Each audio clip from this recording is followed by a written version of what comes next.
இன்னைக்கு நம்ம வரலட்சுமி பூஜை 2026 அம்மனை அழைக்கும் முறை நேரம், பூஜை செய்யும் முறை நேரம், புனர் பூஜை செய்யும் முறை நேரம் இத பத்திலாம் தெளிவா பார்க்க போறோம்.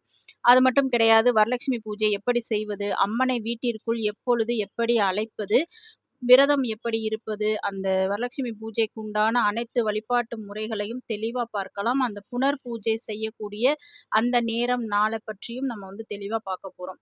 இந்த அற்புதமான வரலட்சுமி நோன்பு பெண்கள் எதுக்காக இருக்கிறாங்க அப்படின்னா, நமது குடும்பம் செல்வ செழிப்போடு மகிழ்ச்சியாக, ஆரோக்கியமாக வாழவும், தனது கணவன் ஆரோக்கியத்துடனும், நலத்துடனும், செல்வ செழிப்புடனும் வாழ்வதற்கும் பெண்கள் இந்த வரலட்சுமி நோன்பை கடைப்பிடிப்பாங்க. அதேபோல பெண்களுக்கு திருமணம் விரைவில் நடப்பதற்கும், தீர்க்க சுமங்கலி யோகம் பெறுவதற்கும் நிறைய பெண்கள் இந்த விரதம் கடைப்பிடிப்பாங்க.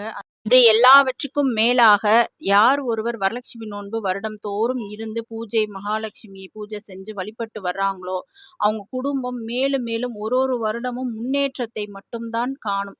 ஏன்னா இது நிறைய பேர் அனுபவத்துல சொல்லியிருக்கின்றாங்க. நான் வரலட்சுமி நோன்புலாம் முதல்ல இருக்க மாட்டேன். இப்ப 3 வருஷமா இருக்கிறேன்.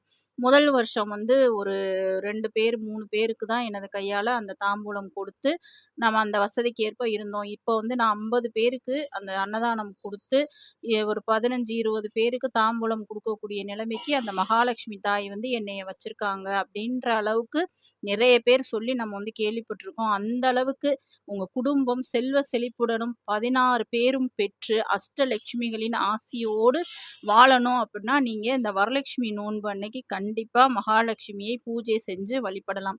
வரலட்சுமி பூஜை அப்படின்னாலே மிக பெருசா நம்ம செய்யணும், அதுக்கு செலவு பண்ண முடியாது அப்படிலாம் நினைக்காதீங்க. எளிமையா வரலட்சுமி போட்டோ மட்டும் இருந்தாலே போதும். உங்க வீட்ல நீங்க தாராளமா அந்த வரலட்சுமி நோன்பு இருக்கலாம். அதெல்லாம் எப்படி என்னன்றத வாங்க பார்க்கலாம். இந்த பதிவு உங்களுக்கு பிடிச்சிச்சுன்னா, நீங்க உங்களுக்கு தெரிஞ்சவங்களுக்கு அனுப்புங்க. மறக்காம லைக் போட்டுருங்க. மறக்காம நம்ம சேனலையும் சப்ஸ்கிரைப் பண்ணிக்கிறங்க வீவர்ஸ்.